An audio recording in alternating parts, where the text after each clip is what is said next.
फिर आप सभी का एवरलास्टिंग लाइफ चर्च में स्वागत है।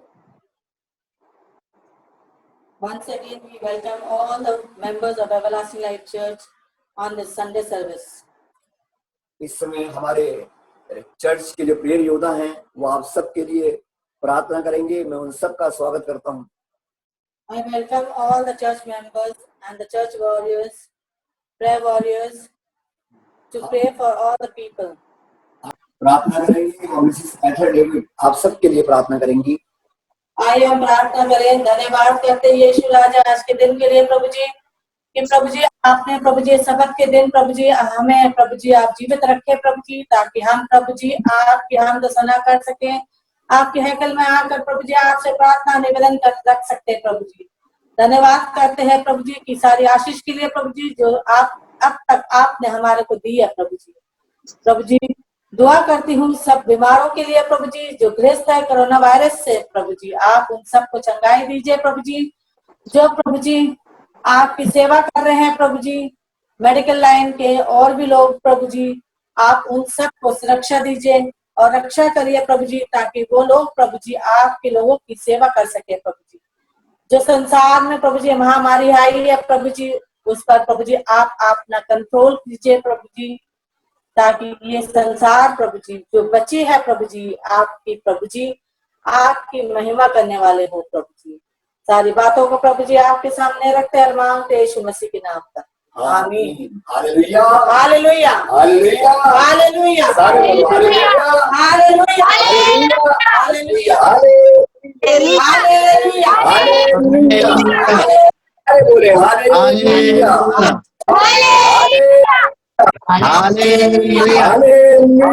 हालेलुया। हम प्रभु का धन्यवाद देते हैं सुंदर समय के लिए प्रभु का धन्यवाद देते हैं।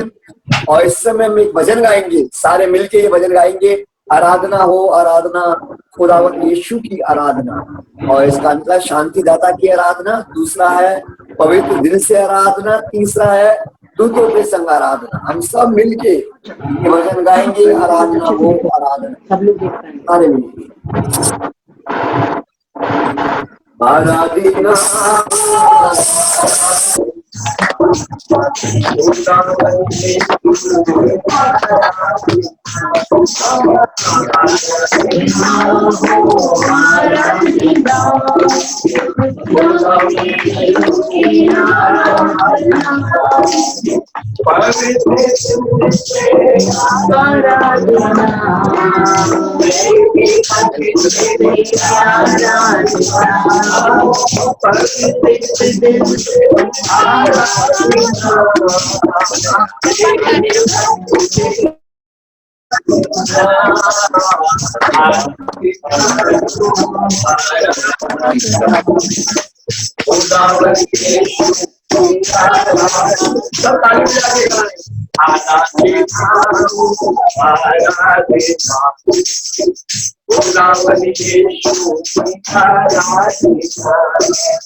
Hallelujah hallelujah hallelujah hallelujah. हम प्रभु का धन्यवाद देते हैं सुंदर समय के लिए, आप परमेश्वर का धन्यवाद देते हैं। और इस समय हम जो हमारे चर्च के सारे प्रेर योद्धा हैं वो इस समय प्रार्थना करेंगे, जो हर समय करते रहते हैं करेंगे। और कोरोना वायरस को दूर होने की हालेलुया। पिता परमेश्वर प्रभु यीशु मसीह प्रभु जी पिता परमेश्वर तमाम लोग के रूप में पिता परमेश्वर तैनात हैं पिता परमेश्वर। और प्रभु यीशु मसीह इस प्रभु जी गंभीर पिता परमेश्वर महारोग के समय पिता परमेश्वर प्रभु जी, हाँ प्रभु जी अपनी सेवाओं को दे रहे हैं पिता परमेश्वर। प्रभु जी आपका धन्यवाद देते हैं पिता परमेश्वर कि आपने उनके मनों में डाला पिता परमेश्वर कि वो अपनी पिता परमेश्वर दायित्व को पिता परमेश्वर अपनी ड्यूटी को पिता परमेश्वर प्रभु जी 100% बेस्ट लेवल से देने वाले हो सके पिता परमेश्वर। प्रभु जी आपका धन्यवाद देते हैं। प्रभु जी प्रार्थना करते हैं पिता परमेश्वर उनके परिवारों के लिए, पिता परमेश्वर आप उनके परिवारों के साथ भी होना पिता परमेश्वर, और प्रभु जी उनको प्रभु जी बहुतायत की आशीष देना पिता परमेश्वर। प्रभु प्रार्थना करते हैं पिता परमेश्वर जबकि वो प्रभु जी सड़कों पे पिता परमेश्वर अपनी सेवाओं को देते हैं पिता परमेश्वर, नाना प्रकार के संकटों से गुजरते हैं पिता परमेश्वर, होने दे पिता परमेश्वर आप उनको बल शक्ति सामर्थ्य दे पिता परमेश्वर, और प्रभु जी पिता परमेश्वर होने दे पिता परमेश्वर जबकि वो अपनी ड्यूटियों को करते हैं पिता परमेश्वर, किसी प्रकार का कोरोना वायरस, किसी प्रकार का पिता परमेश्वर संकट प्रभु जी उन पे और उनके परिवार वालों पे ना आने पाए पिता परमेश्वर। प्रभु जी प्रार्थना करते हैं पिता परमेश्वर जो लोग जो सीआरपीएफ बीएसएफ वाले और पिता परमेश्वर पुलिस वाले पिता परमेश्वर इस समय पिता परमेश्वर इस बीमारी से ग्रस्त है पिता परमेश्वर, होने दे प्रभु जी आप उनको पिता परमेश्वर अपनी सुरक्षा प्रदान करें पिता परमेश्वर, उन्हें जल्द से जल्द पिता परमेश्वर हष्ट-पुष्ट करें पिता परमेश्वर, उन्हें जल्द से जल्द अपने छिदे हुए हाथ से प्रभु जी चंगाई दे पिता परमेश्वर, ताकि प्रभु जी वो भी अपने परिवार के साथ एकजुट होकर के प्रभु जी आपके नाम को जान के आपके नाम की धन्यवाद देने वाले हो सके पिता परमेश्वर। प्रभु प्रार्थना करते हैं तमाम अफसर लोगों के लिए पिता परमेश्वर, प्रभु जी उन्हें पिता परमेश्वर प्रभु जी पिता परमेश्वर अपना प्रभु जी अपनी समझ दीजिए पिता परमेश्वर कि वो सही लेने वाले हो सके पिता परमेश्वर। इस छोटी सी प्रार्थना विनती को सुने, ग्रहण करे, आपके मधुर और मीठे नाम में मांग लेते हैं जो यीशु कहलाता है, आमीन। चंद्र भाई की भेंट चढ़ाते हैं। पिता यीशु आपकी महिमा के लिए आप महान हैं, महिमा के योग्य हैं। पवित्र आत्मा यीशु धन्यवाद करते हैं एक एक जन के लिए पिता, प्रार्थना करते हैं सबको आप आशीष देना, संभालना और सबकी रक्षा करना। पिता इस समय हम अपनी कलेसिया के लिए पिता एवरलास्टिंग लाइफ चर्च के मेंबरों के लिए प्रार्थना करते हैं पिता, जो आपने हम सबको हमारे में जितने भी मेंबर हैं एवरलास्टिंग लाइफ चर्च के पिता उन सबको आपने सुरक्षित रखा है। खुदावंद यीशु हम आपका कोटि कोटि धन्यवाद करते हैं।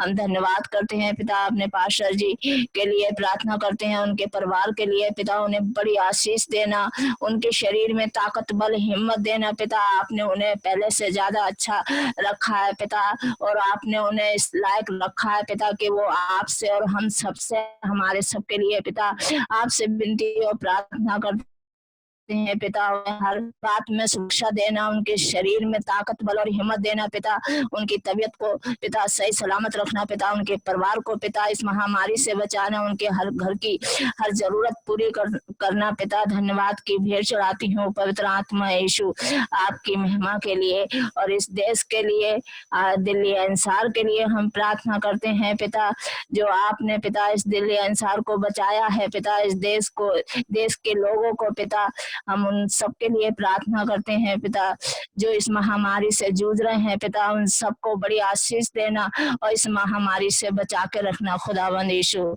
हम धन्यवाद करते हैं जितने गरीब मोहताज हैं पिता, जो चीख रहे हैं चिल्ला रहे हैं कि हमें भोजन नहीं मिल रहा है, हमें खाना नहीं मिल रहा है। पवित्र आत्मा यीशु आपकी ओर से जितने भी हमारे दिल्ली एनसार के केजरीवाल साहब हैं, मुख्यमंत्री जी हैं पिता, और ये पिता पीएम जी हैं पिता, मोदी जी, इन सब के लिए हम प्रार्थना करते हैं कि इन सबको बड़ी आशीष देना, जो आपने इन्हें अच्छी समझ अच्छी बुद्धि दी है, गरीबों के लिए जो इंतजाम ये कर रहे हैं पवित्र आत्मा यीशु इनके परिवारों को आप सुरक्षित रखना और बड़ी आशीष देना पिता। हम धन्यवाद करते हैं जितने लोग आपकी सेवा में, इस देश की सेवा में लग रहे हैं खुदावंद, उन सबको आशीष देना, और जितने पासवान हैं पिता देश विदेश में उन सब के लिए हम प्रार्थना करते हैं, जो आपसे विनती और प्रार्थना कर रहे हैं लोगों के लिए पिता, उन सबको सुरक्षित रखना, उनके परिवारों को सुरक्षित रखना और बड़ी आशीष देना। पवित्र आत्मा यीशु इन सब बातों में आपको पिता महिमा देते हैं, आप बड़े और हम घटे। पवित्र आत्मा यीशु प्रार्थना में मांगते हमारे उद्धारकर्ता प्रभु यीशु मसीह के नाम में, आमीन आमीन। इस समय तानिया राहुल की बेटी भजन संहिता 121 पढ़ेगी जो प्रार्थना के रूप में है। मैं अपनी आंखें पर्वतों की ओर लगाऊंगा, मुझे सहायता कहाँ से मिलेगी? मुझे सहायता यहोवा की ओर से मिलती है, जो आकाश और पृथ्वी का करता है। वह तेरे पांव को टलने ना देगा, तेरा रक्षक कभी ना उठेगा। तक न ऊँघेगा और न सोएगा। यहोवा तेरा रक्षक है, यहोवा तेरी दाहिनी ओर तेरी आड़ है। ना तो दिन को धूप से और न रात को चांदनी से तेरी कुछ हानि होगी। यहोवा सारी विपत्ति से तेरी रक्षा करेगा, वह तेरे प्राण की रक्षा करेगा। यहोवा तेरे आने जाने में तेरी रक्षा अब से लेकर सदा तक करता रहेगा। आमीन। आमीन। प्रार्थना करेंगे reverend Charles David, reverend Charles David. Let's pray. Father in heaven, we adore you, we thank you, we praise you, my God, that you are the giver of life. We thank you for the gift of life that we value, cherish, and celebrate. Right now, as we are going through a crisis, COVID-19, Lord, we pray for the nations. Lord, we pray for America. Lord, we pray for Italy, Spain, France, and all the nations around the world who have been suffering through this crisis of COVID-19.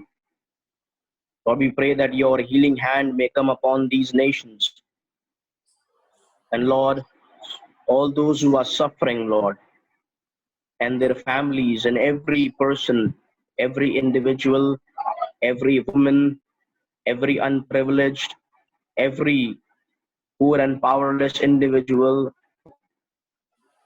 in around the nations who have been affected by this crisis, Lord, we pray that your hand of healing may come upon them. Lord, heal them and deliver them. We pray for the presidents and prime ministers and all the bureaucrats and people, the social workers involved in bringing healing and deliverance to people. Lord, you bless these nations. We pray for the NGO, for the social workers, activists who have been working around the clock to provide food, safety, and security to all the people who have been suffering around the nations, Lord, because of this crisis. Lord, you use the people who are behind the scenes. Lord, you crisis. Once it's gone, let us renew, let us relation with you, Jesus. Lord, you bless us, bless the church, use us for your kingdom in Christ's name we pray. Amen. आमीन। प्रभु आपका धन्यवाद देते हैं पिता परमेश्वर, पवित्र आत्मा, और इस समय प्रार्थना करते हैं पिता परमेश्वर अपने देश के उन सैनिकों के लिए पिता परमेश्वर जो बॉर्डर पर रह के पिता परमेश्वर इस समय हमारी सुरक्षा कर रहे हैं पिता परमेश्वर। खासतौर से वो लोग जो पिता परमेश्वर के अंदर पानी के जहाजों में हैं पिता परमेश्वर और अपने कार्य को कर रहे हैं पिता परमेश्वर। उन तमाम लोगों को पिता परमेश्वर जो समुद्र के पानी के जहाजों में है पिता परमेश्वर, आप उन सबको सुरक्षा देना और उन सबको आशीष देना पिता परमेश्वर। सैनिकों को और ये कोरोना वायरस उनमें से किसी को भी न छूने पाए पिता परमेश्वर। उनको बीमारियों से बचाना, उनकी रक्षा करना, प्रार्थना यीशु मसीह के नाम में, आमीन। Hallelujah, hallelujah, hallelujah, hallelujah,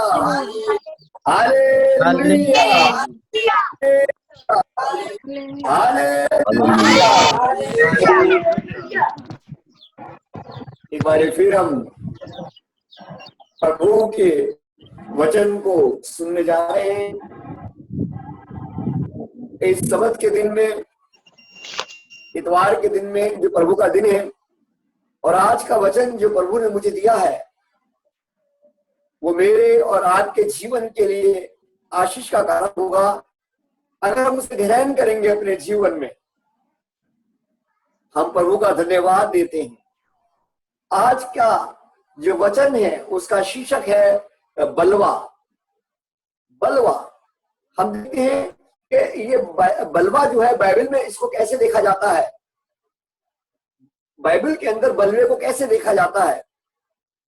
Bible में बलवा जो है परमेश्वर की आज्ञाओं को तोड़ना है, या फिर अपने मुंह को परमेश्वर से मोड़कर अपनी इच्छाओं को पूरी करना, अपनी शारीरिक इच्छाओं को पूरी करना, या फिर परमेश्वर की आज्ञा को तोड़कर विद्रोह करना। और जब विद्रोह करते हैं तो इसके बड़े घातक परिणाम हमारे जीवन में होते हैं, जिनको हम देख सकते हैं। हम प्रभु का धन्यवाद देते हैं, इस चीज को, बलवे को इस तरीके से भी समझ सकते हैं। आज हमारे देश के माननीय प्रधानमंत्री जी ने एक आज्ञा निकाली है कोरोना वायरस की वजह से कि आप लोग अपने घर से बाहर ना निकलें, बेवजह घर से बाहर ना निकलें। अगर हम उनकी आज्ञा को का उल्लंघन करते डालते हैं तो एक प्रकार से हम गवर्नमेंट के साथ बलवा करते हैं, और जिसके काफी घातक परिणाम हमारे जीवन में हो सकते हैं। आपकी जान भी जा सकती है। ये किसी प्रकार से परमेश्वर के जो नियम हैं वो हमें हर प्रकार की सुरक्षा देना चाहते हैं। वो हमें सुरक्षा देते हैं कि हम उनकी आज्ञाओं को तोड़ के किसी प्रकार का बलवा परमेश्वर के साथ ना करें। हम देखते हैं जब परमेश्वर ने सृष्टि की रचना करी तो हम पाते हैं कि परमेश्वर ने उसमें आदम और हवा को रखा और उनको आज्ञा दी थी कि तुम इस बाग के सारे फलों को खा सकते हो, लेकिन भले और बुरे के ज्ञान के पेड़ का फल आप नहीं खाना। और हम देखते हैं इस तरीके से शैतान के उकसाने पर आदम और हवा ने उस फल को खाया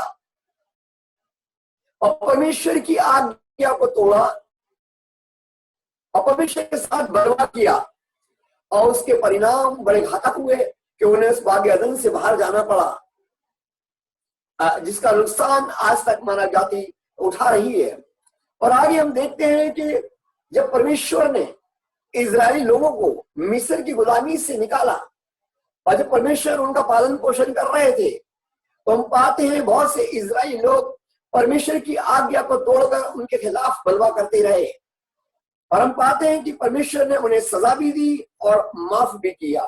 परमेश्वर ने उनको सजा भी दी और क्या करा, माफ भी किया।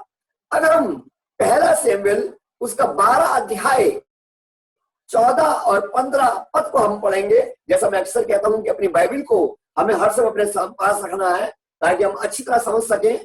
तो पहला शमूएल उसका 12 अध्याय और 14 और 15 पद में जब इजराइल लोगों ने शमूएल के ऊपर जोर लगाया कि वो हमारे लिए एक राजा ठहरा दे, हमारे को भी एक राजा दे दे, तो शमूएल ने, परमेश्वर के दास ने इजरायली प्रजा को समझाया कि अगर तुम राजा मांगोगे और वो राजा और तुम परमेश्वर की आज्ञाओं को मानोगे, परमेश्वर नहीं करोगे, आज्ञा को नहीं करोगे, तो तुम्हारा भला होगा, तुम्हारा कल्याण होगा। लेकिन अगर तुम्हारा राजा और तुम परमेश्वर के खिलाफ बलवा करोगे तो परमेश्वर का हाथ तुम्हारे विरुद्ध उठेगा, तो परमेश्वर का हाथ तुम्हारे क्या होगा, विरुद्ध उठेगा। और हम देखते हैं राजा दाऊद के जीवन को जब हम देखते हैं तो पाते हैं राजा दाऊद ने जब पाप किया तो परमेश्वर ने उसको सजा दी और माफ भी किया। लेकिन राजा दाऊद परमेश्वर के प्रेम को, परमेश्वर का जो तरस से भरा दिल है, उसको वो महसूस करता है कि परमेश्वर कितना दयालु है। और वो भजन संहिता 130 अध्याय में इस प्रकार से कहता है परमेश्वर के लिए, क्या कहता है, यहोवा दयालु और अनुग्रहकारी, विलंब से क्रोध करने वाला और अति करुणामयी है। वो बताता है कि परमेश्वर जो है वो दयालु है, अनुग्रहकारी है, विलंब से क्रोध करने वाला परमेश्वर है। हम प्रभु का धन्यवाद देते हैं। ये दयालु और अनुग्रहकारी ये क्या है, ये परमेश्वर के अनेकों गुणों को वर्णन करते हैं, उस परमेश्वर के प्रेम को प्रकट करते हैं। परमेश्वर के जो तरस से भरा हुआ दिल है उसको प्रकट करते हैं, परमेश्वर के स्वभाव को प्रकट करते हैं, परमेश्वर की विश्वास योग्यता को जो इंसानों के साथ है उसको प्रकट करते हैं। हम प्रभु का धन्यवाद देते हैं। वह लोग जो पाप करते हैं और किसी प्रभु के दास के समझाने पर जब वो पाप को छोड़ देते हैं, पश्चाताप करते हैं, या वो लोग जो पवित्र आत्मा के समझाने पर, कायल करने पर अपने पापों को छोड़ देते हैं, तो बाइबल बताती है कि परमेश्वर उनके पापों को क्षमा कर देता है।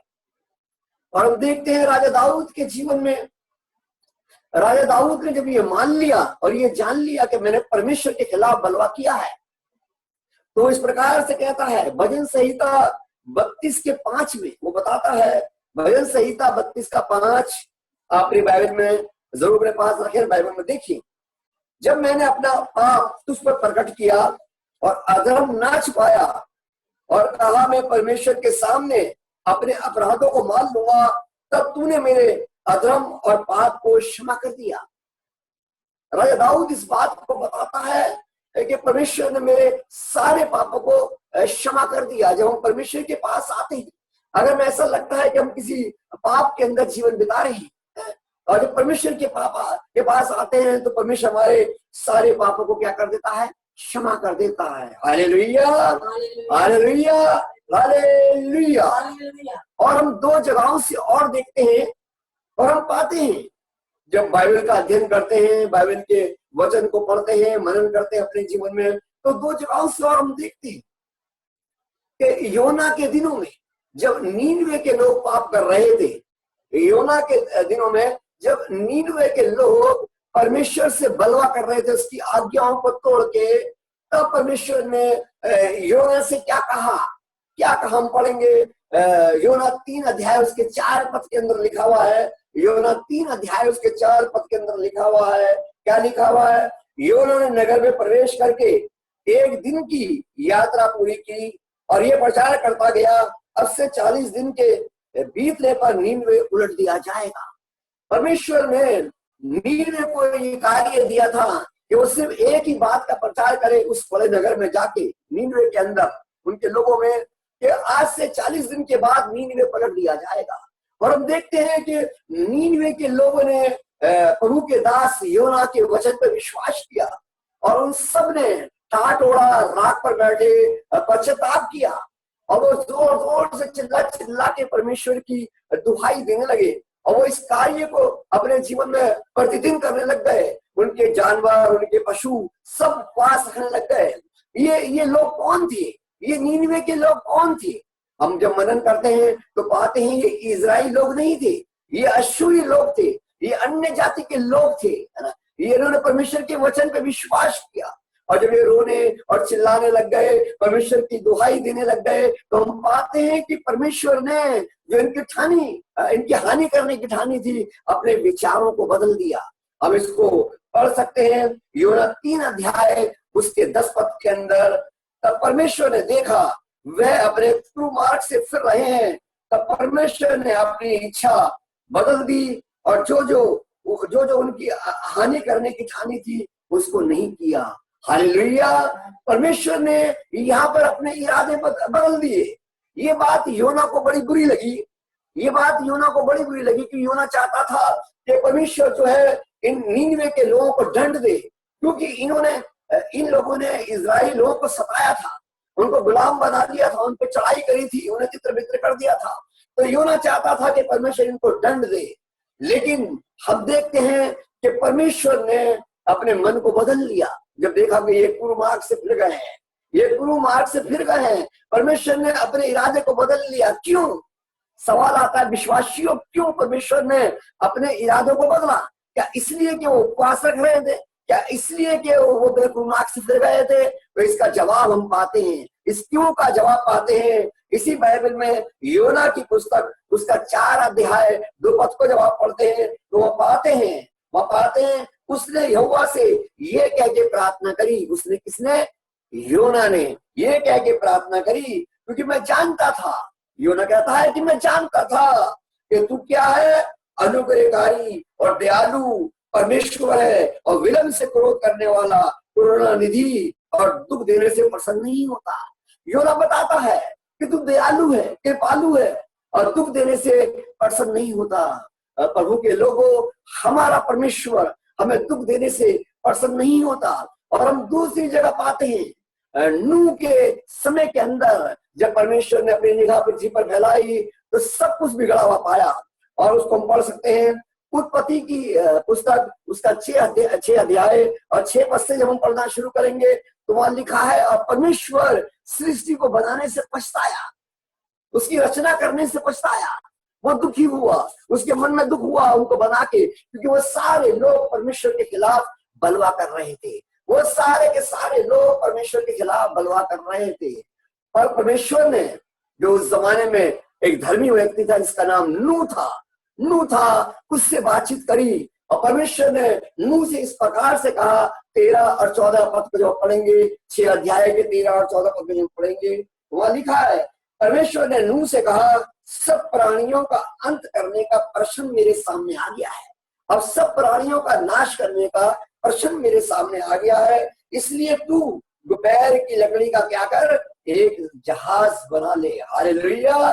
परमेश्वर ने उससे कहा कि तू दोपहर की लकड़ी का जहाज बना ले, क्योंकि दुनिया को नष्ट करने का मेरे सामने ये प्रश्न आ गया है। विश्वासियों, परमेश्वर ने 40 दिन और 40 रात बरसात करी और पृथ्वी के सोते खुल गए। बाइबल बताती है, जब उसका अध्ययन करते हैं, और वो सब लोग नाश हुए। लेकिन सवाल यहाँ एक बात का आता है, जब हम मनन करते हैं और विचार करते हैं, क्या परमेश्वर ने एक दिन में दुनिया को बर्बाद कर दिया? नहीं प्रिय भाई बहनों, परमेश्वर, क्योंकि वो विलंब से क्रोध करने वाला परमेश्वर है, 70 साल तक ठहरा रहा। जब हम बाइबल का मनन करते हैं तो पाते हैं 70 साल तक परमेश्वर ठहरा रहा और नूह धर्म का प्रचार करता रहा, और नूह लोगों को समझाता रहा, परमेश्वर का प्रचार करता रहा, धर्म का प्रचार करता रहा, नूह उनको समझाता रहा। लेकिन उस जमाने के लोगों के लिए नूह का कहे हुए वचन ठट्टे से ठहरे। एक प्रकार से वो उसका ठट्टा उड़ा रहे थे कि आसमान में तो कोई बादल नजर नहीं आता, इससे पहले कभी ऐसा नहीं हुआ। उन्होंने पश्चाताप नहीं किया और वो सब के सब नष्ट हुए। प्रिय भाई बहनों, विश्वासियों, हम देखते हैं कि दाऊद ने पश्चाताप किया, हम देखते हैं कि योना के समय के लोगों ने पश्चाताप किया और अपने पूर्व मार्ग से फिर गए और वो सब के सब बच गए। और हम देखते हैं नूह के जमाने के लोगों ने पश्चाताप नहीं किया और वो सब के सब नष्ट हुए। तो सवाल आता है कि इस वर्तमान के जमाने में हम क्या करें? इस वर्तमान के जमाने में जिसमें हम जी रहे हैं, इसमें क्या करें? जबकि ये कोरोना वायरस एक मौत के रूप में मनुष्यों के ऊपर, सारे संसार के मनुष्यों के ऊपर प्रबल है, तो हमें क्या करना चाहिए? जवाब है इसका, प्रिय भाई बहनों, विश्वासियों, इसका जवाब है, अगर आप ये समझते हैं कि आप अपने किसी कार्य के द्वारा परमेश्वर के साथ बलवा कर रहे हैं, तो आप और मैं पश्चाताप करें, अपने गुनाहों से, अपने पापों से, और क्रूस के पास आए, विलंब से क्रोध करने वाले परमेश्वर के पास आए, विलंब से क्रोध करने वाले परमेश्वर के पास आए, प्रभु यीशु मसीह के पास आए, जिसने मेरे और आपके लिए 39 कोड़े खाए हैं, और उनके 39 कोड़े खाने से हम चंगे हुए हैं। इसलिए विश्वासियों, आप परमेश्वर के पास आओ, तब आपके पास कोरोना वायरस बिल्कुल नहीं आएगा। जब आप ऐसा करेंगे तो ये कोरोना वायरस आपके पास नहीं आएगा। आपको पृथ्वी पर इधर से उधर भटकना नहीं पड़ेगा, आपको भूखों नहीं मरना पड़ेगा। प्रभु का वचन बताता है, पहला यूहन्ना उसका 1 अध्याय और 7 पद में हम पढ़ते हैं तो वो हम पाते हैं, और उसके पुत्र यीशु मसीह का लहू हमें सब पापों से शुद्ध करता है। Hallelujah, hallelujah, hallelujah, hallelujah. विश्वासियों, परमेश्वर विलंब से क्रोध करने वाला परमेश्वर है। विश्वासियों, मेरा और आपका परमेश्वर विलंब से क्रोध करने वाला परमेश्वर है। वह किसी को भी दुख देने से प्रसन्न नहीं होता। साथ में निर्गमन 34 अध्याय उसके 7वें पद में लिखा हुआ है, वहां भी परमेश्वर का वचन बताता है कि परमेश्वर अनुग्रही और दयालु है, लेकिन 7वें पद में वो लिखता है तो किसी भी प्रकार से दोषी को निर्दोष नहीं ठहराएगा। प्रभु हमारा परमेश्वर जो है, प्रिय भाई बहनों, दयालु और कृपालु है। आप प्रभु यीशु मसीह के पास आए, क्रूस के पास आए। प्रभु आप सबको आशीष दे, आपको संभाले और आपकी रक्षा करे। इस समय हम हालेलुया, हालेलुया, हालेलुया, हालेलुया। प्रभु यीशु मसीह के लहू के पास, उसके लहू में अपने आप को आप कवर करें, उसके लहू में अपने आप को आप ढकें, तब परमेश्वर आपको सुरक्षा देगा, आपको संभालेगा और आपकी रक्षा करेगा। हालेलुया। यीशु के लहू को पुकारे, यीशु के लहू को पुकारे, यीशु के लहू को पुकारे, गोली बचा सारे, यीशु के लहू को पुकारे, यीशु के लहू को पुकारे, यीशु के लहू को पुकारे, गोली बचा किसी का नहीं, किसी का नहीं, सबके पास गया बाबा है।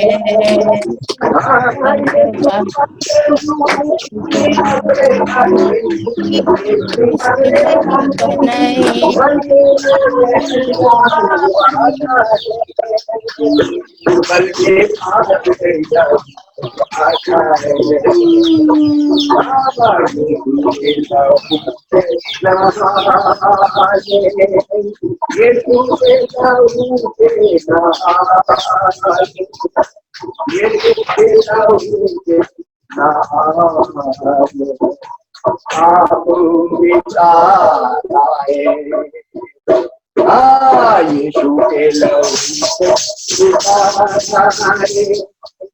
यीशु के लहू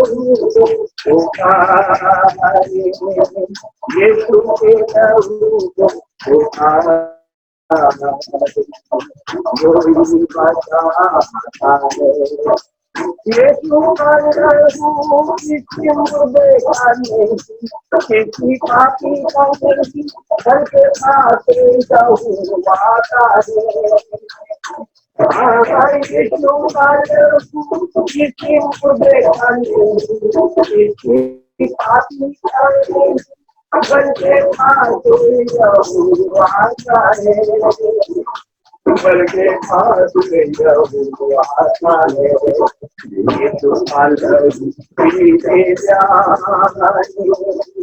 यीशु का लहू पीते जाए, यीशु का लहू पीते जाए, यीशु का लहू पीते जाए। धन्यवाद देते हैं पवित्र पिता, आप महान स्तुति महिमा के योग्य परमेश्वर हैं प्रभु यीशु मसीह। एक बार फिर हम आपको धन्यवाद की भेंट चढ़ाते हुए पिता परमेश्वर, क्या आपने हम सबको जिंदों की जमीन पे जिंदा रखा है पिता परमेश्वर, और इस महारोग और इस बीमारी से जो कोरोना वायरस के रूप में है, हम सबको, सारी कलीसिया को बचा के रखा है प्रभु यीशु मसीह, और हमारी सारी जरूरतों को पूरा किया है। हम आपको धन्यवाद की भेंट चढ़ाते हैं और इस समय मैं प्रार्थना करता हूँ तमाम लोगों के लिए पिता परमेश्वर जो इस समय मुझे सुन रहे हैं, देख रहे हैं, उन सबको आशीष देना, खासतौर से एवरलास्टिंग लाइफ चर्च की कलीसिया को, उनके बच्चों को, बुजुर्गों को आशीषों से भर देना प्रभु। सारी बातों में आपको महिमा मिले, प्रार्थना हमारे उद्धार करता प्रभु यीशु मसीह के नाम में, आमीन। आशीष वचन ग्रहण करेंगे और हमारे खुदावंद यीशु मसीह का फजल, की मोहब्बत, कृपा का शराकत तमाम मर्दियों के साथ, तमाम विश्वासियों के साथ, खासतौर से प्रभु आपकी आशीष और लाइफ चर्च की कलीसिया के साथ बनी रहे, आमीन। आप सबको जय प्रभु यीशु मसीह की, प्रभु आपको आशीष दे। God bless you. जय मसीह की जय मसीह की आप सबको जय मसीह की, जय मसीह। एक दूसरे को जय मसीह की कर लो सारे, एक दूसरे को जय मसीह की कर लो। जय मसीह, जय मसीह की, जय मसीह की, जय मसीह की।